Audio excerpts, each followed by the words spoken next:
In previous video we study spermatogenesis. इसका हम एक पार्ट पढ़ चुके थे, formation of spermatid.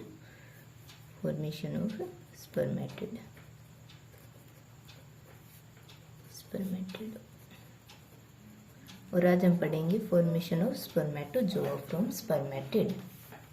Formation of spermatozoa.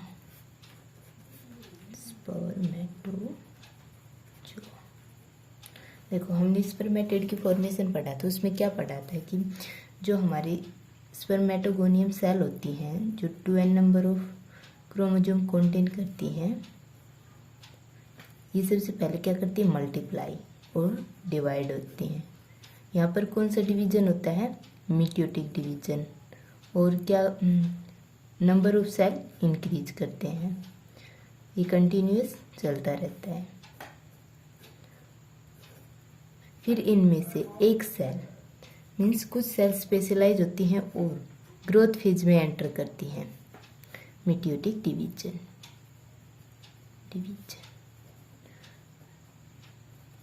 Growth phase में क्या करती है, ये सेल अपने साइटोप्लाज्मिक कंटेंट को इंक्रीज करती है। इन मल्टीप्लिकेशन फेज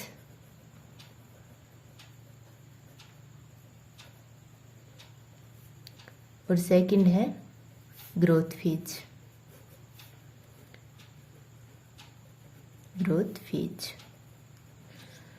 ये सेल भी 2n number of chromosome contain करती है। उसके बाद आता है मैच्यूरेशन फेज।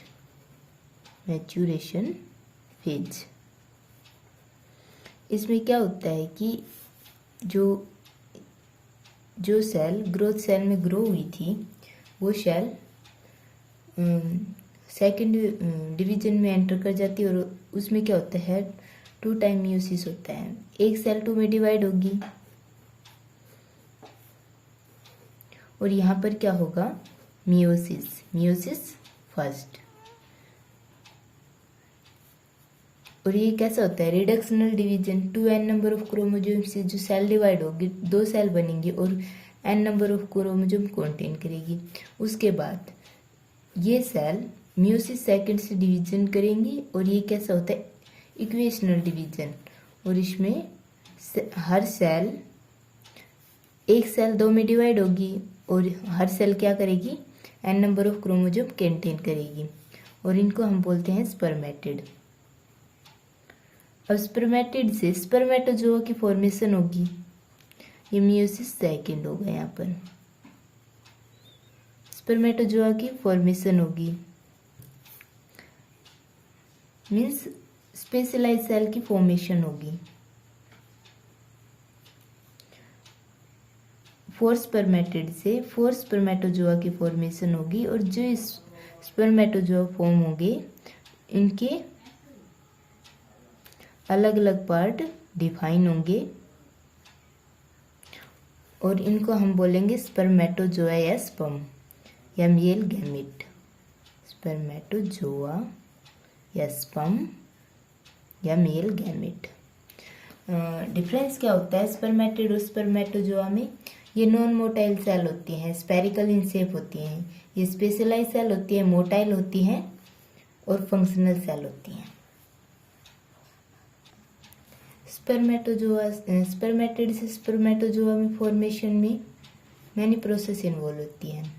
इसमें जो अननेसेसरी मटेरियल प्रेजेंट होता है स्पर्मेटिड में, वो डिस्कार्ड हो जाता है और कुछ ऑर्गन हाईली स्पेशलाइज बन जाते हैं। ठीक है। जो हमारा स्पर्मेटोजोआ होता है, उसके पार्ट होते हैं। एक होता है head piece, means head portion. Second होता है नेक और थर्ड होता है मिडिल पीस और फोर्थ होता है टेल। इस टाइप का स्ट्रक्चर कंटेन करते हैं हेड। और जो स्मॉलेस्ट पार्ट होता है वो होता है नेक। उसके बाद आता है मिडिल पीस और लास्ट पार्ट होता है टेल। ये हमारा स्पर्म का स्ट्रक्चर है, स्पर्म स्ट्रक्चर। हेड में 2 पार्ट प्रेजेंट होते हैं। एक तो होता है एक्रोसोम और सेकंड होता है nucleus. Okay, acrosome and nucleus.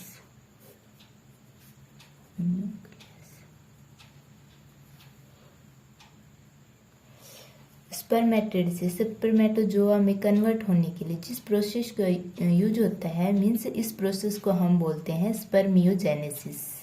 इस प्रोसेस को क्या बोलते हैं? स्पर्मियोजेनेसिस। ओके, अब हम इसको डिटेल में पढ़ते हैं। सबसे पहले किसकी फॉर्मेशन होगी? Formation of head. और हेड के कौन कौन से पार्ट होते हैं? एक न्यूक्लियस होता है और एक होता है एक्रोसोम। सबसे पहले हम न्यूक्लियस की डेवलपमेंट देखते हैं, क्या क्या चेंजमेंट होता है। चेंज इन न्यूक्लियस क्या क्या होता है? Change in nucleus. जो न्यूक्लियस होता है हमारे स्पर्मेटिड का, वो स्पेरिकल शेप का होता है। हमारे जो स्पर्मेटिड होता है उसका न्यूक्लियस स्पेरिकल शेप होता है। और इसमें क्या प्रेजेंट होता है? आरएनए, डीएनए एंड प्रोटीन ये प्रेजेंट होते हैं। बट स्पर्मेटोजोआ में ये क्या होता है? इलोंगेट शेप में कन्वर्ट हो जाता है। Nucleus convert into elongated shape. ये हमारा न्यूक्लियस हो गया, ठीक है। और जो इसका जो आरएनए, प्रोटीन और डीएनए प्रेजेंट होता है, उसमें से आरएनए एंड प्रोटीन तो डिस्कार्ड हो जाता है। RNA and acidic protein are discarded, but जो डीएनए और जो हिस्टोन प्रोटीन होती हैं प्लस हिस्टोन प्रोटीन, वो न्यूक्लियस में शेप चेंज करते हैं। मीन्स जो हिस्टोन प्रोटीन होती है वो रिप्लेस की जाती है ट्रांजिशनल प्रोटीन से, और उसके बाद जो ट्रांजिशनल प्रोटीन होती है वो रिप्लेस की गई प्रोटामीन से। जो प्रोटामीन क्या कंटेन करती है? Cysteine protein. और सिस्टीन प्रोटीन क्या फॉर्म करेगी? Disulphide bond. क्या कंटेन करती है? Cysteine protein. और सिस्टीन क्या फॉर्म करेगी? Disulphide bond. मीन्स जो डीएनए और हिस्टोन का कॉम्पैक्ट स्ट्रक्चर की फॉर्मेशन होगी, जो कि जो डीएनए है ये ट्रांसक्रिप्शनली इनएक्टिव स्टेट में प्रेजेंट होता है। ट्रांसक्रिप्शनली इनएक्टिव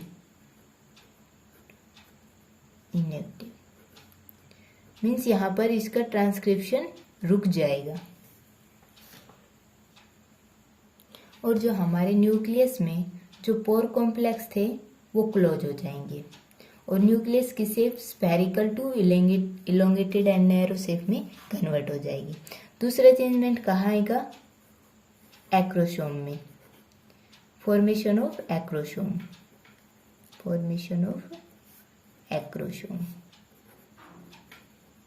एक्रोसोम किसका पार्ट है? हेड का। न्यूक्लियस और एक्रोसोम हेड का पार्ट है। जो हमारी स्पर्मेटिड में गोल्गी बॉडीज होती हैं वो अरेंज करती हैं सीरीज में, खुद को सीरीज में अरेंज करती हैं। और इनसाइड इट क्या प्रेजेंट होता है? वैक्यूल्स प्रेजेंट होते हैं। और वैक्यूल्स क्या कंटेन करते हैं? वैक्यूल्स करते हैं एक ग्रेन्यूलर सब्सटेंस।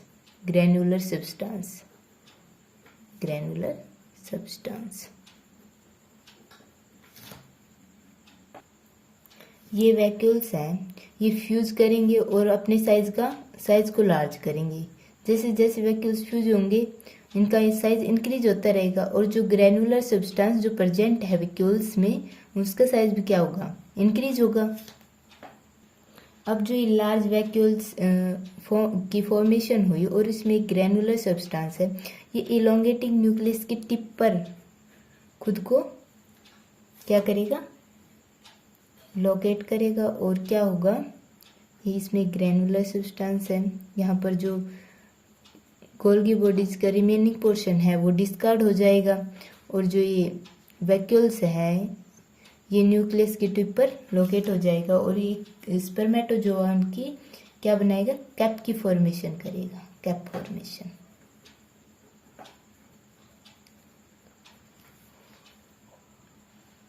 अब जो एक्रोसोम हेड की फॉर्मेशन होगी, हेड में न्यूक्लियस और एक्रोसोम की फॉर्मेशन होगी। उसके बाद बी पोर्शन आता है नेक की formation, formation of neck, formation of neck. और नेक में क्या क्या फॉर्म होगा? नेक में जो न्यूक्लियस के बाद जो हमारा क्रोमोजोम सॉरी स्पर्म होता है, इसके कौन कौन से पार्ट होते हैं? हेड, हेड में कौन कौन से? एक एक्रोसोम और सेकंड वन इज न्यूक्लियस। और न्यूक्लियस के जस्ट बाद जो पोर्शन होता है वो नेक होता है और ये स्मॉल रीजन होता है। इसमें क्या होते हैं? इसमें दो सेंट्रोइल प्रेजेंट होते हैं। एक सेंट्रोइल न्यूक्लियस के पोस्टीरियर रीजन में जो डिप्रेशन प्रेजेंट होता है उसमें प्रेजेंट होता है, और ये जो हमारी लॉन्गिट्यूडनल एक्सिस होती है स्पर्म की उसके परपेंडिकुलर होता है। और दूसरा होता है एक, इसको बोलते हैं प्रोक्सिमल सेंट्रोइल, सेंट्रोइल, और सेकंड होता है डिस्टल सेंट्रोइल, जो कि हमारी स्पर्म की जो लॉन्गिट्यूडनल एक्सिस है उसके अलोंग होता है, लॉन्गिट्यूडनल एक्सिस के अलोंग होता है। ये हमारा डिस्टल सेंट्रोइल, डिस्टल सेंट्रोइल। और इनका मेन फंक्शन क्या होता है? ये डिवीजन, मिटोटिक डिवीजन में आफ्टर फर्टिलाइजेशन ये मिटोटिक डिवीजन करवाते हैं। उससे अगला क्या होता है कि हमारा फॉर्मेशन ऑफ मिडिल पीस की होती है, formation of middle piece, formation of middle piece, middle piece. जो हमारा स्पर्मेटिड है इसमें जो माइटोकॉन्ड्रिया प्रेजेंट होती है ये खुद को अरेंज करती हैं अराउंड दी डिस्टल सेंट्रोल एंड एक्सोनीम्स के अराउंड। जो माइटोकॉन्ड्रिया होती हैं ये खुद को अरेंज कर लेती हैं और किसकी फॉर्मेशन करती है? एक स्पाइरल स्ट्रक्चर की फॉर्मेशन करती है। और इसको क्या कहते हैं? इसको बोलते हैं, ये डिस्टल सेंट्रोल और एक्सोनीम्स के अराउंड एक स्पाइरल स्ट्रक्चर की फॉर्मेशन करती हैं और इसका नाम दिया गया है नेबेन कर्न, नेबेन कर्न।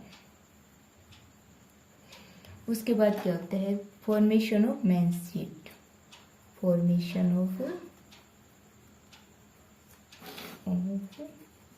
Mains sheet. इसमें क्या होता है? जो कि साइटोप्लाज्मिक कंटेंट होता है ड्यूरिंग, जो साइटोप्लाज्मिक कंटेंट होता है वो एक लेयर की फॉर्मेशन करता है around the acrosome and nucleus.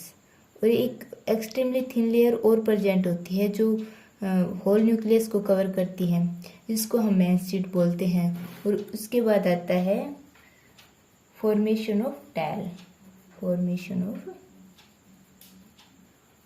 Tail.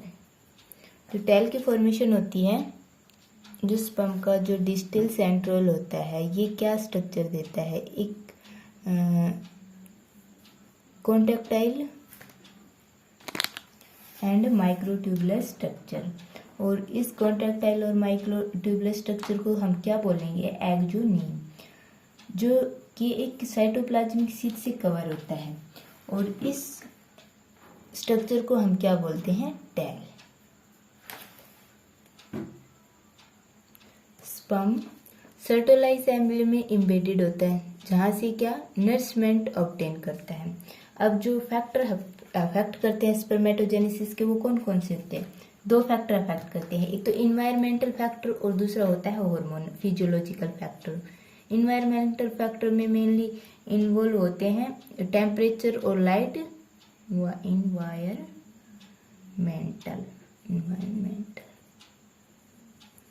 और सेकंड होता है फिजियोलॉजिकल। फिजियोलॉजिकल में क्या इन्वॉल्व होते हैं? Hormonal control, physiological factor. Hormonal control में क्या आता है हमारे फिजियोलॉजिकल कंट्रोल में? कि जो हमारा हाइपोथैलेमस होता है ब्रेन में, जो हाइपोथैलेमस होता है क्या सीक्रेट करता है? GnRH गोनाडोट्रोपिक रिलीजिंग हार्मोन, जो कहाँ पर एक्ट करता है, जो हमारे पिट्यूटरी ग्लैंड है उसकी एंटीरियर लोब पर, anterior lobe of pituitary gland, pituitary gland. यहाँ से 2 टाइप के हार्मोन रिलीज होते हैं, एक होता है LH और एक होता है FSH। LH luteinizing hormone, FSH follicle stimulating hormone. जो LH होता है वो हमारी सर्टोलाइज सेल पर एक्ट करता है। ये हो गए LH और FSH, ये हो गए हमारे हार्मोन। जो FSH होता है ये सर्टोलाइज सेल पर एक्ट करते हैं, टोलाई सेल। और सर्टोलाइज सेल से किस किस का रिलीजमेंट होता है, एक तो इस स्पर्मेटोजेनेसिस को स्टिमुलेट करते हैं, मीन्स इसका फर्दर डेवलपमेंट होता है, स्टिमुलेशन ऑफ स्पर्मेटोजेनेसिस,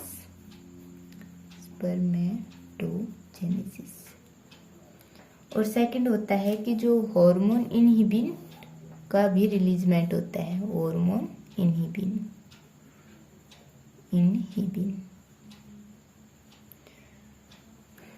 और जो हमारा LH होता है, जो हमारी लेडिक सेल होती है, लेडिक सेल, उन पर एक्ट करता है। और ये लेडिक सेल क्या करती हैं, टेस्टोस्टेरोन हार्मोन का प्रोडक्शन, टेस्टोस्टेरोन हार्मोन। और ये टेस्टोस्टेरोन हार्मोन कहाँ पर एक्ट करता है, reproductive tract and other organs, जो सेकेंडरी सेक्सुअल कैरेक्टर की डेवलपमेंट के लिए रिस्पॉन्सिबल है। Reproductive tract and other organ.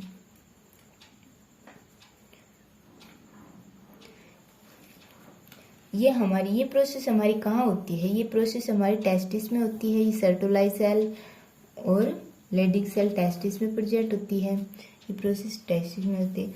ये क्या देते हैं, फीडबैक कंट्रोल शो करते हैं, जो कैसे कि जैसे कि टेस्टोस्टेरोन लार्ज अमाउंट में रिलीज हो गए तो क्या करेगा, ये हाइपोथैलेमस पर एक्ट करेगा। और हाइपोथैलेमस पर क्या करेगा, negative feedback control, means hypothalamus पर एक्ट करेगा तो हाइपोथैलेमस GnRH का प्रोडक्शन कम कर देगा। ऐसे ही क्या करेगा, anterior lobe of pituitary gland पर एक्ट करेगा तो LH और FSH हार्मोन का रिलीज नहीं होगा। ऐसे ही जो हमारा हार्मोन इनहिबिन है इसकी अमाउंट किस पर एक्ट करेगी, हाइपोथैलेमस पर एक्ट करेगी तो क्या होगा, जो गोनाडोट्रोपिन रिलीजिंग हार्मोन है उसका प्रोडक्शन नहीं होगा। और उसका प्रोडक्शन नहीं होगा तो क्या होगा, ये पिट्यूटरी ग्लैंड पर एक्ट नहीं करेंगे तो LH और FSH का रिलीजमेंट भी नहीं होगा। ऐसे ही ये पिट्यूटरी ग्लैंड पर एक्ट करेंगे। नेक्स्ट है कि जो हमारे स्पर्म होते हैं वो कितने टाइप के होते हैं, मेनली 2 टाइप के होते हैं, X और Y, जो कि 50% X होते हैं और 50% Y होते हैं। X को हम बोलते हैं गाइनोस्पर्म और Y को बोलते हैं एंड्रोस्पर्म। और जो हमारा स्पर्मेटोजेनेसिस प्रोसेस है उसका सिग्निफिकेंस क्या है, स्पर्मेटोजेनेसिस प्रोसेस में क्या होती है, मियोसिस, और मियोसिस से हमको क्या मिलता है, haploid cell of sperm, haploid cell.